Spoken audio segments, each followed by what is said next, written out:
Imagine you're walking through an ancient city.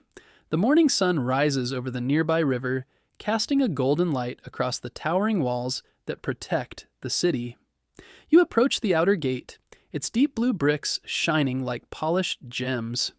Rows of golden lions, dragons, and bulls line the walls, watching silently as you pass beneath the massive archway. Trumpets sound in the distance, and the smell of fresh bread and spices floats through the air. You step onto the processional way, a wide, stone-paved road where people from all corners of the empire walk, traders, priests, soldiers, and farmers, speaking in many languages and wearing colorful robes. As you move deeper into the city, you hear water trickling and look up in amazement. Rising high above the rooftops are the hanging gardens, layer after layer of trees, vines, and flowers growing on stone terraces. Water flows down the steps, carried by clever machines from the river below. Birds sing in the branches, and the cool mist offers relief from the desert heat. Nearby, a great ziggurat towers above everything else, like a mountain in the middle of the city. Its massive steps lead up toward the heavens. At the top, priests carry offerings to the gods, their figures small against the sky. Around you, the city buzzes with life, markets filled with goods from distant lands, schools teaching writing and astronomy, and temples where people pray for blessings. In every corner of Babylon, beauty and power are woven together. It is a place of wonder, a jewel in the ancient world. This is the city of Babylon at the peak of its civilization. At its height, the Babylonian Empire was one of the most advanced civilizations the world had ever seen. Babylon was located in Mesopotamia between the Tigris and Euphrates rivers in what is now Iraq.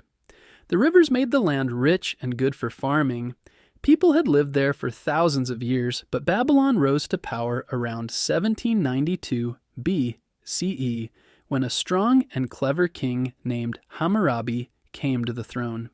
He united the cities of Mesopotamia and created the first Babylonian Empire. Hammurabi is best known for his set of laws called the Code of Hammurabi. These were some of the first written laws in the world. They were carved into a tall stone pillar for everyone to see. The code had 282 laws about everything from business to crime to family life. Some of the punishments were very strict. An eye for an eye is one of the most famous examples. But the goal was to create order and fairness. The laws were written in cuneiform, the wedge-shaped writing used by the Babylonians, and were written in stone so they would last. Hammurabi was also a skilled leader. He built canals to bring water to crops, repaired temples, and made Babylon rich through trade. The city became known for its beauty, learning, and culture. People came from far away to live there. But after Hammurabi's death, the empire began to weaken, and eventually other groups took control of the region. Babylon rose again many years later. Around 600 BCE, under the rule of King Nebuchadnezzar II, the city reached its greatest power and glory. Nebuchadnezzar expanded the empire by conquering nearby lands, including the kingdom of Judah. He brought many people, including the Jewish population of Jerusalem, to Babylon. This time in history became known as the Babylonian captivity, an important part of Jewish history. Nebuchadnezzar is also remembered for his massive building projects. He rebuilt Babylon into one of the most beautiful cities in the ancient world.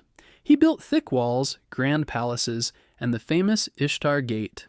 The gate stood over 40 feet tall and was made from glazed bricks that shone in deep blue like the sky.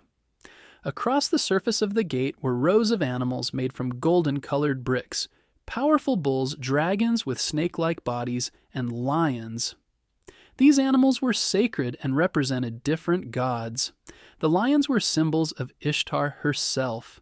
As people passed through the gate during festivals, they would see these animals lined up along the walls like guardians of the city. One of the most legendary structures in Babylon was the Hanging Gardens. According to ancient stories, they were built by Nebuchadnezzar for his wife, who missed the green hills of her homeland. The gardens were said to be filled with trees, flowers, and waterfalls that rose high into the air. No one knows for sure if the gardens really existed, but they were later called one of the 7 wonders of the ancient world. The Babylonians were also great thinkers and scientists. They studied the stars and created early forms of astronomy. They divided time into hours, minutes, and seconds. They made accurate calendars and could predict eclipses. They were skilled in math, using a number system based on 60. That is why we still have 60 seconds in a minute and 60 minutes in an hour today. Religion played a big part in Babylonian life. The people believed in many gods, each with a role in the world. The most important god was Marduk, who became the chief god of Babylon. Temples, or ziggurats, were built to honor the gods. Ziggurats were some of the most impressive buildings in the Babylonian Empire. A ziggurat looked like a pyramid with flat levels stacked on top of each other, getting smaller as they rose higher. The most famous ziggurat in Babylon was called the Etemenanki, which means House of the Foundation of Heaven and Earth. It was believed to be around 300 feet tall, almost as tall as a modern 30-story building. Made of mud bricks and fired bricks, the ziggurat had stairways or ramps leading up to a small shrine at the top. Priests would climb to the top to perform ceremonies and offer gifts to the gods. People believed the gods lived high above in the sky, so the higher the temple, the closer it was to the heavens.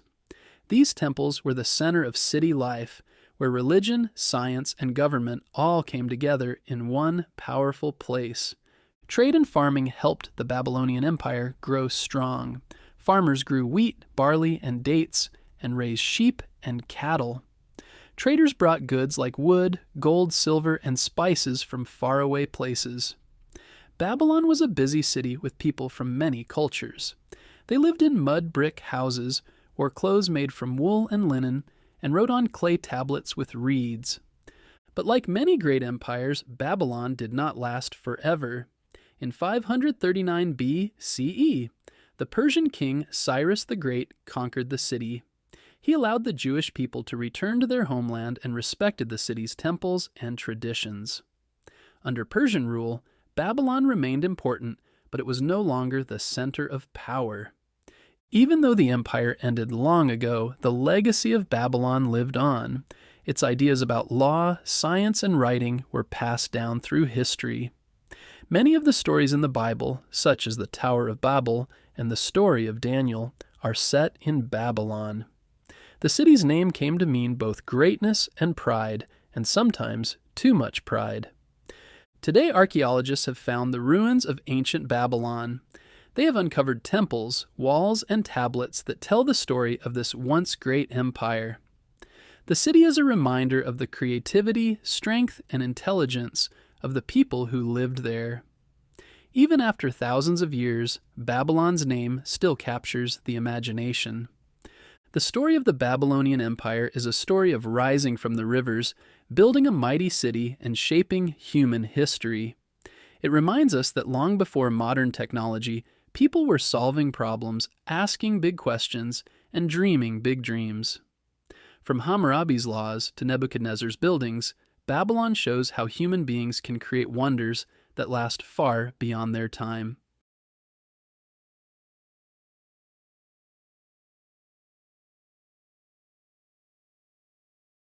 The Bronze Age was an important time in human history when people began to use metal to make tools, weapons, and other objects.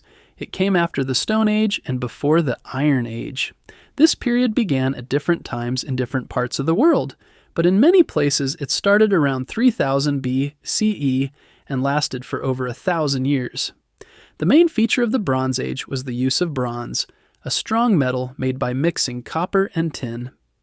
Before the Bronze Age, people made tools and weapons from stone, wood, and bone. These tools worked, but they could break easily and were hard to shape. When people discovered how to make bronze, it changed everything. Bronze was stronger than stone and could be shaped more easily. This led to better tools for farming, hunting, and building. It also made stronger weapons for defense and war.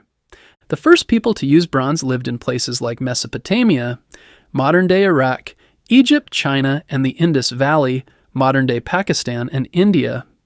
These areas already had growing cities, writing, and trade. With bronze, their civilizations became even more advanced. Farmers could plow more land with bronze tools.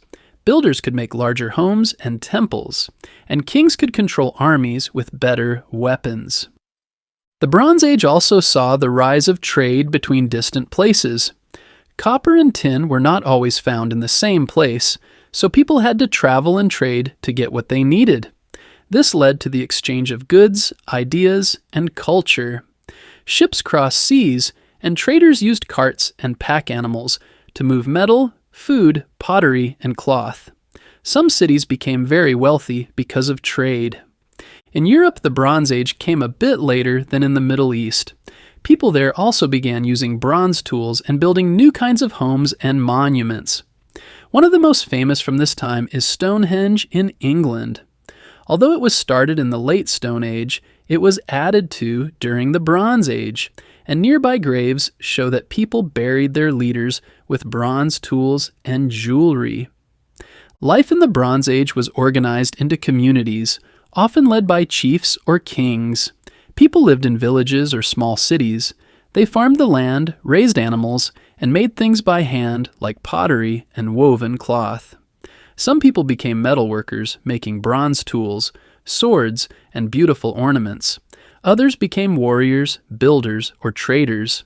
Religion was important, and people built temples and held ceremonies to honor their gods. The Bronze Age was also a time of great stories and myths. In places like Greece, legends about heroes such as Hercules and Theseus may have started in this time. In Mesopotamia, people wrote down stories like the Epic of Gilgamesh. In Egypt, gods and pharaohs were honored in grand temples and tombs. But the Bronze Age did not last forever. Around 1200 BCE, many civilizations in the eastern Mediterranean collapsed. Cities were destroyed, trade routes were broken, and writing disappeared in some places. Historians still study why this happened. It may have been because of invasions, natural disasters, or changes in climate. After this time, people began using a new metal, iron. Iron was harder to make at first, but it was stronger and more common than bronze. This led to the next period in history, the Iron Age. Even though the Bronze Age ended long ago, it left behind many important things. It was a time of great invention, learning, and growth. The first large cities, writing systems, and complex governments began in this era. People learned how to work with metal, build better homes, and trade with distant lands. Many of the tools, stories, and ideas from the Bronze Age helped shape the world we live in today.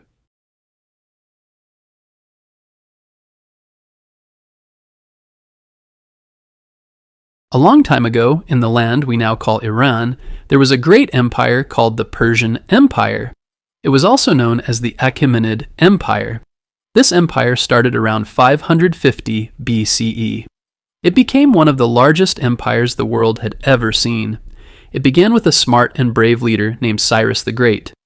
Cyrus was born around 600 BCE. He became king of a small land called Anshan. It was part of a larger group of people called the Persians. Cyrus wanted to unite the people around him. He started by fighting the Medes, a powerful group nearby. The Medes and the Persians spoke the same language and had many things in common. After Cyrus won, he joined the Medes and the Persians together. This was the beginning of the Persian Empire. Cyrus kept going. He led his army to fight the rich kingdom of Lydia, which is now part of Turkey. He won that battle too.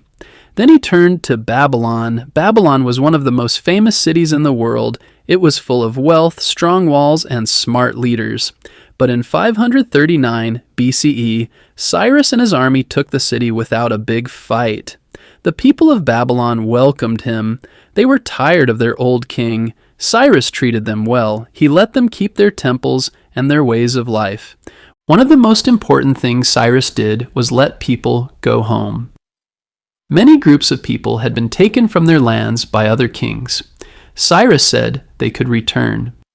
One of those groups was the Jewish people. They had been taken to Babylon years earlier by King Nebuchadnezzar.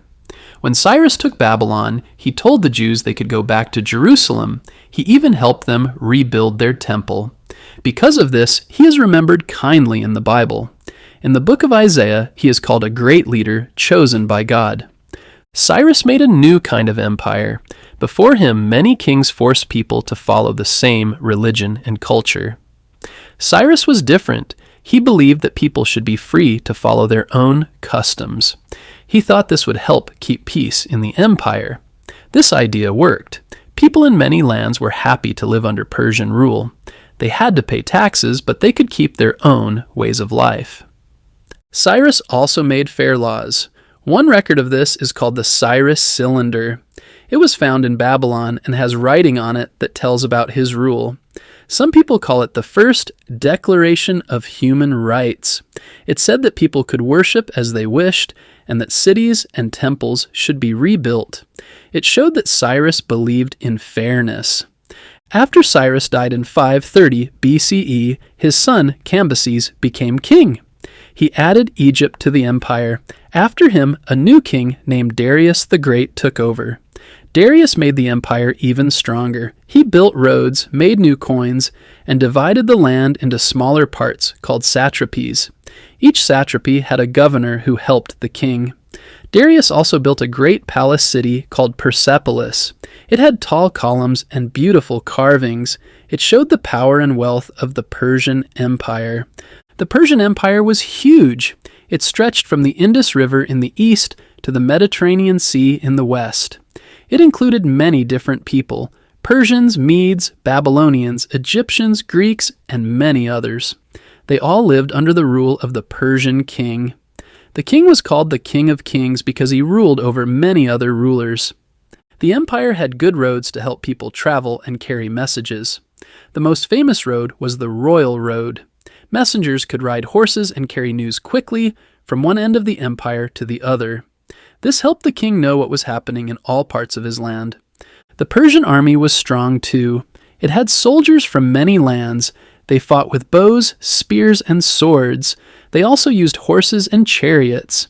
The king had special guards called the Immortals. They were always 10,000 in number. If one died, another took his place. They were brave and loyal. But over time, the empire began to have problems. Some kings spent too much money. Some governors wanted more power.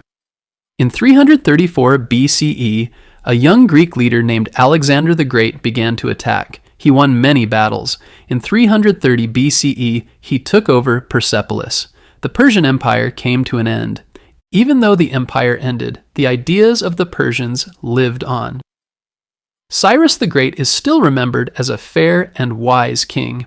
People in Iran today still honor him. His tomb is in a place called Pasargadae. It is simple, but people from all over the world come to see it. The Persian Empire was one of the first to rule many people in many lands.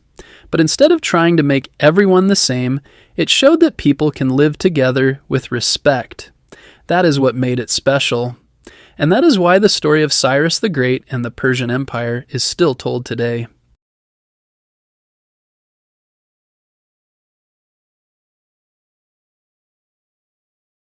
Hanging Gardens of Babylon. Imagine walking through the hot, dry streets of ancient Babylon. The sun shines brightly on the stone roads, and the desert air is still. But then you turn a corner and see something completely unexpected. Rising before you is a green mountain made by human hands. Trees grow from terraces high above the ground. Vines hang over stone walls. Water trickles down in small streams, and flowers bloom in every color. Birds sing in the branches, and the air feels cool and fresh. This is the wonder people called the Hanging Gardens of Babylon, one of the 7 wonders of the ancient world. The Hanging Gardens were said to be built in the ancient city of Babylon, part of the Babylonian Empire in Mesopotamia, in what is now Iraq. Babylon was one of the greatest cities in the ancient world. It was known for its tall walls, great temples, and the famous Ishtar Gate. But the Hanging Gardens were the most mysterious of all. Some people even wonder if they were real at all. No one today can say for sure, because no remains have ever been found. Still, the stories passed down from ancient writers describe something beautiful and amazing. According to legend, the gardens were built by King Nebuchadnezzar II around 600 BCE. He was one of Babylon's most powerful rulers. The story goes that he built the gardens for his wife, Queen Amytis. She was from a land with green hills and forests, and she missed the plants and mountains of her homeland.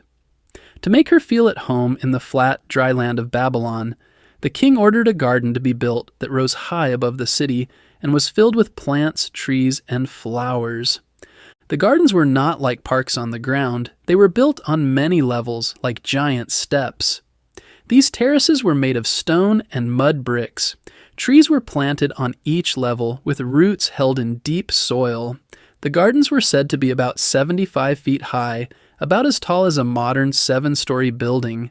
People said it looked like a green mountain rising from the middle of the city.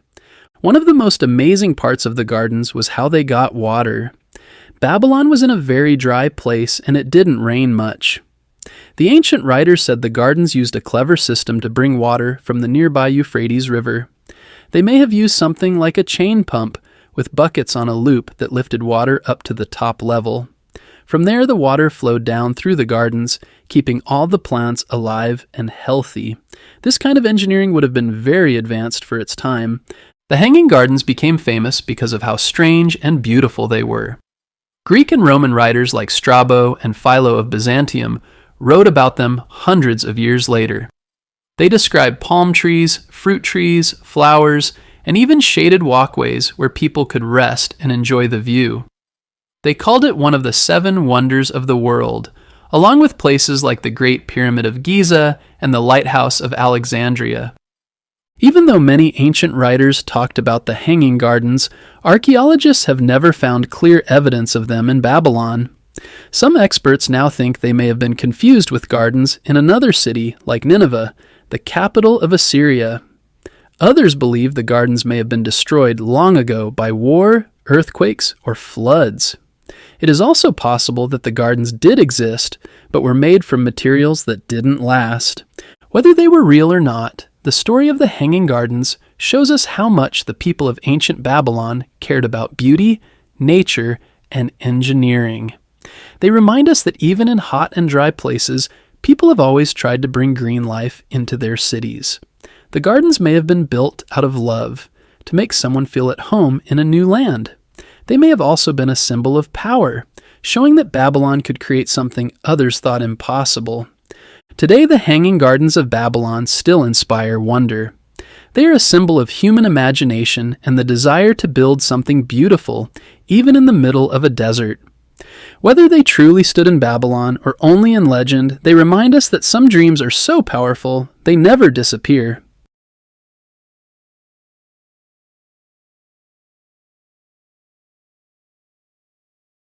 A long time ago, over 2,500 years ago, there was a powerful king named Nebuchadnezzar. He ruled the city of Babylon. Babylon was in a place called Mesopotamia. Today that area is in the country of Iraq. Nebuchadnezzar ruled for over 40 years, from 605 to 562 BCE. He was one of the greatest kings in Babylon's history. Nebuchadnezzar became king after his father, King Nabopolassar, died. His father had helped free Babylon from the rule of another empire, the Assyrians. When Nebuchadnezzar became king, he wanted to make Babylon strong. He also wanted to make it beautiful. He built big walls, tall buildings, and temples. People say that Babylon became one of the most amazing cities in the world. One of the most famous things about Nebuchadnezzar is the Hanging Gardens of Babylon. Some people say he built them for his wife. She missed the green hills of her home. So Nebuchadnezzar may have built gardens that rose up like a mountain. They were full of trees, flowers, and water. No one knows for sure if the gardens were real, but they became one of the 7 wonders of the ancient world. Many people wrote about them in stories. Nebuchadnezzar was also a strong warrior. He led many battles. He fought to take over new lands. He made Babylon an empire by winning wars. He took over places like Syria, Phoenicia, and part of Egypt. He wanted to control trade and grow richer. One of the most important events during his rule was the attack on the kingdom of Judah. Judah was a small kingdom where the Jewish people lived. Its capital city was Jerusalem. In the year 597 BCE, Nebuchadnezzar's army came to Jerusalem. He took many people as captives and brought them back to Babylon. Later in 586 BCE, he came back. This time he destroyed the city. He burned the temple that the Jews believed was the house of God. He broke down the city walls. He took even more people away from their homes. This is called the Babylonian exile. It was a very sad time for the Jewish people. They were far from their homeland. Many of them had to live in Babylon for many years. While they were in Babylon, the Jewish people worked hard to keep their beliefs. They prayed, told stories, and taught their children about their God. They wrote down many of their stories. Some of these became part of the Bible. So even though they were far from home, their faith stayed strong. Nebuchadnezzar is mentioned in the Bible too. In the book of Daniel, he is shown as a powerful king who learns about the power of God. There is a story about 3 men named Shadrach, Meshach, and Abednego. They would not worship a gold statue that the king made. He threw them into a fire, but they were not hurt. This amazed Nebuchadnezzar. Another story says he had strange dreams. One dream showed a tall tree that was cut down. Daniel, a wise man, told the king that the dream meant he would lose his power for a time. Later, the king went mad and lived like an animal. But after some time, he became well again and praised God. These stories are from the Bible and are part of Jewish and Christian traditions. In history, Nebuchadnezzar is remembered for building great things. He made Babylon one of the richest cities in the ancient world. The Ishtar Gate, one of the city's gates, was covered in bright blue tiles. It had pictures of lions, dragons, and bulls. The gate was part of the city wall. People had to pass through it to get into Babylon. It showed how rich and strong the city was. Nebuchadnezzar also fixed old temples and built new ones. The most important temple was called the Esagila. It was for the god Marduk, who was the main god of Babylon. Nebuchadnezzar believed that the gods helped him rule.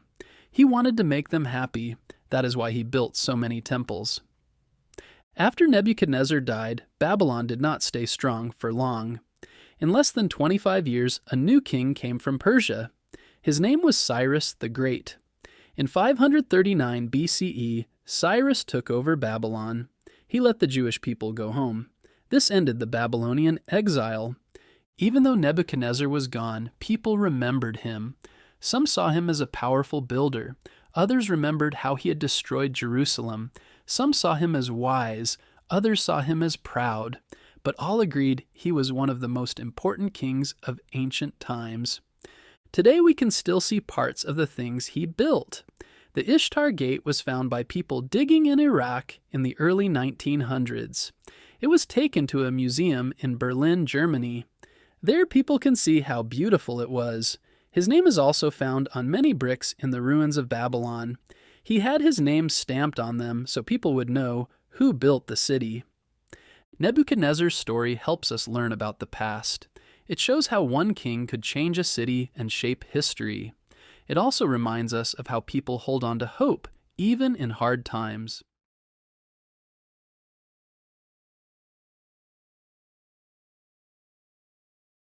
Imagine walking through a hot, dry land thousands of years ago.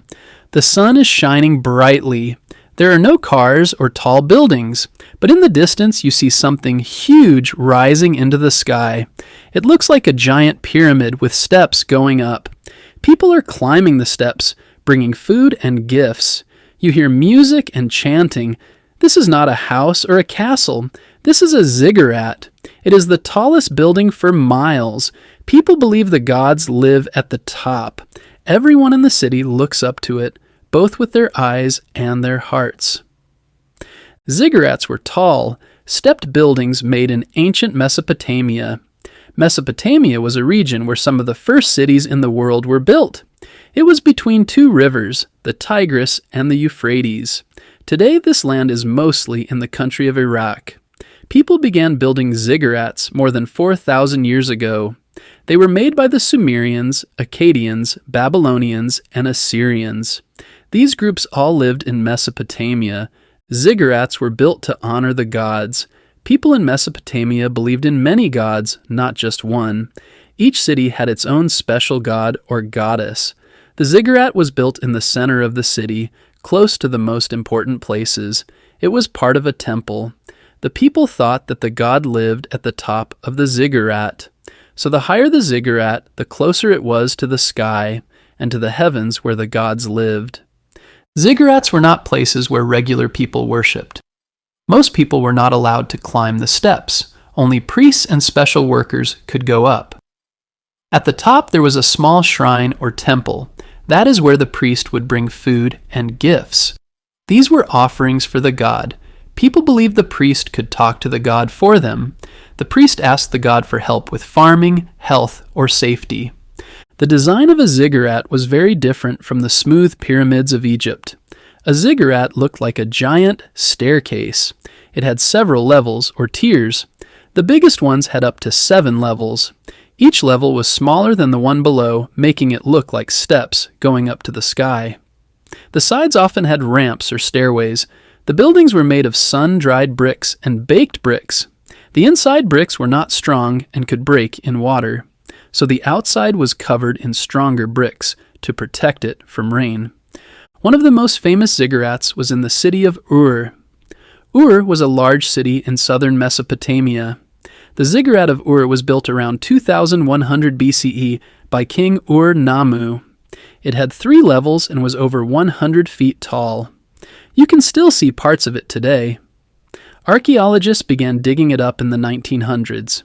They found the base, the steps, and many bricks with writing on them.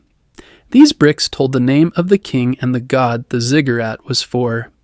Another famous ziggurat was in Babylon. Babylon was a powerful city in Mesopotamia. The ziggurat there may have inspired a story in the Bible called the Tower of Babel. That tower was said to reach the heavens. The real ziggurat in Babylon was called Etemenanki. It may have been as tall as a 20-story building. Not much of it remains today. Ziggurats were more than just temples.